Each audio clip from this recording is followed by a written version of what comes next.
Aqui está a tabela com o alfabeto grego. O alfabeto grego ele tem 24 letras.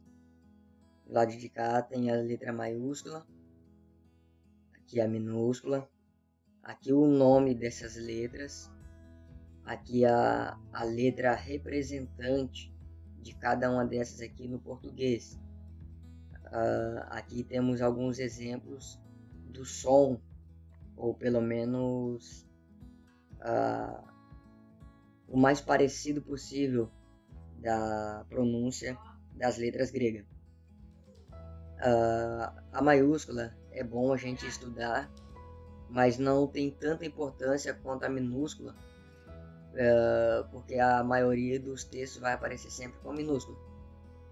Títulos sempre vai iniciar, né, com a maiúscula, por isso é bom conhecer. Fora isso, não tem muita necessidade quanto a minúscula, pelo menos não por enquanto, né, para início. E aqui temos ela maiúscula, a minúscula, como falei, do nome. Então essa letra aqui é a letra alfa, ou alfa, né? A gente pronuncia o L com som de U, mas na verdade o L não tinha som de U, né? Foi bem posterior o uso do L como U. Aqui temos o beta, alfa, beta. O alfa, a representante dele é a. O alfa, ele não é a letra A, mas a representante dessa letra no português é a letra A, como na palavra amigo. Amigo. Beta tem o som de B, como em bom. O gama tem um som de G, como em gato, e nunca como J, em Gênesis. Gênesis é uma palavra que é escrita com a letra G, mas a sua função, né, o seu som, a sua representação é um J. Porém, no grego, não tem nenhuma letra que tenha som de J. Então, o beta, a representante é o B, né, como eu disse, e o gama como G, G, G, G igual U. Não importa se não tenha a letra U entre o gama e uma outra vogal. Ele sempre vai ter o som de G, gato, som duro. O delta tem a representação, né, dele é a letra D, tem um som semelhante ao D. Como em disciplina, epsilon é a letra E, como no nome Elton. Zeta, ela na pronúncia, isso mais adiante vocês vão aprender, tem a pronúncia erasmiana, que foi adotada por Erasmo de Roterdã. Porém, a gente não vai pronunciar como é adotada na pronúncia erasmiana. Vamos falar na pronúncia reconstruída. Então, o zeta, que seria um encontro de duas letras, duas palavras, né? Duas letras, melhor dizendo, vamos pronunciar só como Z, em Zaqueu. O E, isso para facilitar no início, mas depois a gente vai pronunciar como o Erasmo pronunciava. O eta é outra vogal E, porém como na palavra eu. E aqui é a vogal E curta, né? Digamos assim, não seria E, mas sim E, uma vogal breve. E o teta, né? Na verdade seria theta, imprensando a língua entre os dentes, como na palavra thing, em inglês. Porém, a gente vai pronunciar como T mesmo. Na pronúncia reconstruída, né? Vamos pronunciar como T, então é teta. Na palavra Tiago, e assim sucessivamente. O iota representa a letra I, como é isso. A letra K tem um som semelhante ao C, como a palavra casa. Lambda representa no português, é representado no português pela letra L, como na palavra leve. O Mi ele tem a representação no português na letra M, como na palavra muito. O ni é representado no português pela letra N, como na palavra navio. Psi é representado pela letra X, como na palavra táxi. Ômicron, assim como o epsilon, aqui, né, como o epsilon, ele também é uma vogal breve, né?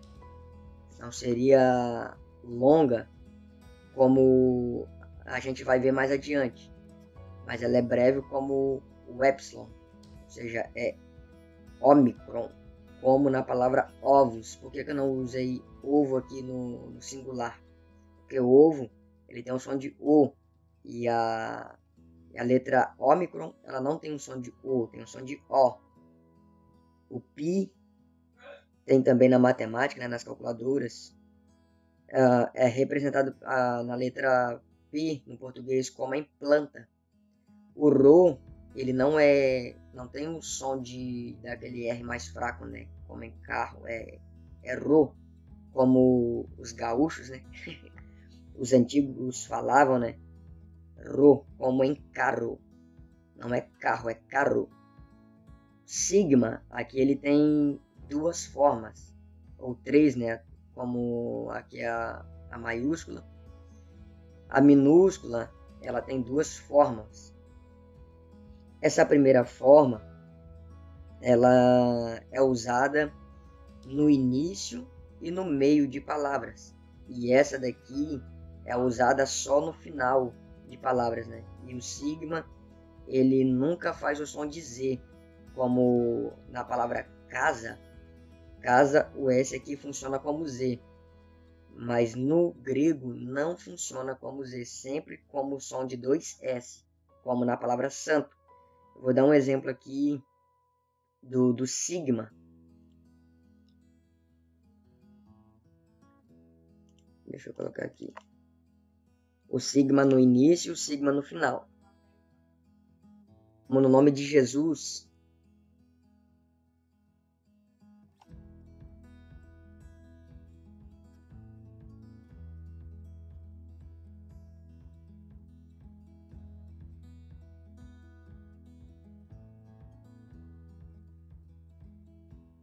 Aqui temos o sigma no meio e aqui temos o sigma no final. No meio e no início de palavras sempre vai ter esse formato. E no final sempre vai ter esse daqui.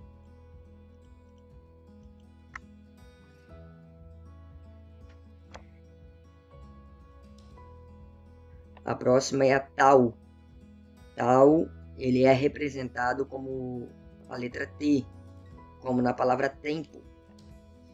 O Y, ele funciona como o U no alemão, né? É Miller. Miller. Fi é representado como PH ou como F na palavra filosofia. A ri é uma palavra gutural, não tem no nosso português, né, no nosso idioma. Mas a gente pode pronunciar como ki. Seria, no caso aqui, bar. A mesma coisa no hebraico. No hebraico também tem duas letras que são guturais. É o reit e o raf. Não é pronunciado, não tem essa pronúncia, né? Não tem essa semelhança no nosso idioma. Mas a gente, para início, vamos pronunciar como ki. Ki. A letra psi, ela é conhecida, né? Ela é o encontro de duas letras no português, né? O P e o S. Então, todas as vezes que no grego tiver uma palavra, vamos supor que se no grego existisse a palavra psil, ela não teria duas letras, o pi e o s e o sigma, o pi e o sigma, para formar o psi. Então ela seria esse encontro justamente do pi e do sigma, formando o psi. Então, se numa palavra tivesse um encontro dessas duas letras aqui, será substituído pela psi, como em psicologia. Inclusive, o símbolo, inclusive o psi, ele é o símbolo, né, exatamente da psicologia. E é da onde se deriva psicólogo, psique, né, psicologia, psicanálise, etc. E o ômega é o omega, né, o grande, omicron, o pequeno, né, tudo que é pequeno é micro, microscópio, né, omega, megalomaníaco, então é o grande. Então não é diferentemente do ômicron, ele não tem a representação do O, é O. A palavra sinagoga, ela é escrita com ômega, então a gente não lê sinagoga, é sinagoga, né? Enfim, esse é o alfabeto grego. E estudem bem esse alfabeto, eu não tenho postado muito conteúdo, justamente para que vocês memorizem bem o alfabeto. Futuramente a gente poder falar mais sobre as regras gramaticais. Em um próximo vídeo eu quero estar falando novamente sobre o alfabeto, porém dando mais detalhes sobre ele, usando representações em palavras, né, para ficar mais didático para os irmãos.